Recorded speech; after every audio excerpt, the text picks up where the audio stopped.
ये ऊंचे बर्फीले पहाड़ सिर्फ पत्थरों का ढेर नहीं थे, ये ताकत, खामोशी और सब्र का मजहर थे। उनकी खामोशी में एक कदीम राज छुपा हुआ था जो नस्लों से जंगल के तवाज़ुन को थामे हुए था। उन खतरनाक बुलंदियों पर मेरा रहती थी एक तेज़ कदमों वाली जरी बिखरी। वो खतरात से नहीं डरती थी, मगर उसका दिल हमेशा नामालूम सवालों से भरा रहता था। मगर आज पहाड़ कुछ ज़्यादा ही साकित, कुछ ज़्यादा ही पर असरार था। ऐसा लगता था जैसे कोई अजीम ताकत अपनी सांस रोककर किसी बड़े फैसले का इंतज़ार कर रही हो। ये खामोशी मामूल की नहीं बल्कि खतरा की अलामत थी।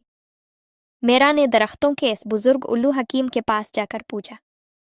हकीम ने अपनी गहरी आवाज़ में कहा, नौजवान बिखरी, जब पहाड़ खामोश हो जाए, जब इसकी आवाज़ जंगल तक न पहुंचे, तो समझ लो इसका तवाज़ुन टूटने वाला है, और ये तवाज़ुन सबकी जिंदगी है। मेरा को एहसास हुआ कि मसला आम नहीं है।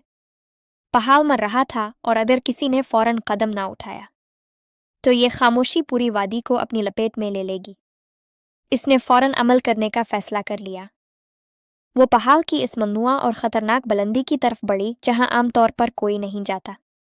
हर कदम खतरे से भरा था, मगर हर कदम के साथ उसकी हिम्मत और पहाड़ से इसका रिश्ता भी मजबूत होता गया।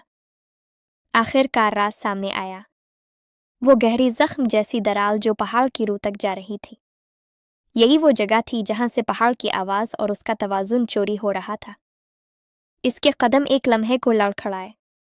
नीचे अंधेरा और लामहदूद गहराई थी। ये फैसला मौत और जिंदगी के बीच था, लेकिन वो जानती थी कि पीछे लौटने का मतलब नाकाम होना है। मेरा ने अपनी पूरी ताकत से नहीं बल्कि अपनी आंखों से काम लिया। इसने तवाज़ुन को बहाल करने का फैसला किया। छोटे छोटे पत्थरों को दरार में भर कर वो पहाड़ के जख्म को सीने लगी। एक एक कदम मगर दुरुस्त। पहाड़ ने एक गहरी सांस ली। इसकी खामोशी टूट गई और जंगल ने एक बार फिर सुकून महसूस किया। मेरा ने सिर्फ एक दरार नहीं भरी थी बल्कि फितरत के अजीम तवाज़ुन को बहाल कर दिया था। वो वापस लौटी, न कोई दावा करने और न ही हीरो बनने, बल्कि एक जिम्मेदारी निभाकर जो इसे पहाड़ ने सौंपी थी। इस दिन जंगल ने सीखा कि सबसे बड़े मसले हमेशा ताकत से नहीं बल्कि जस्तुजू और एहतियात से हल होते हैं, और कभी कभी सबसे खामोश और सबसे छोटी मखलूक ही सबसे बड़ा काम कर जाती है।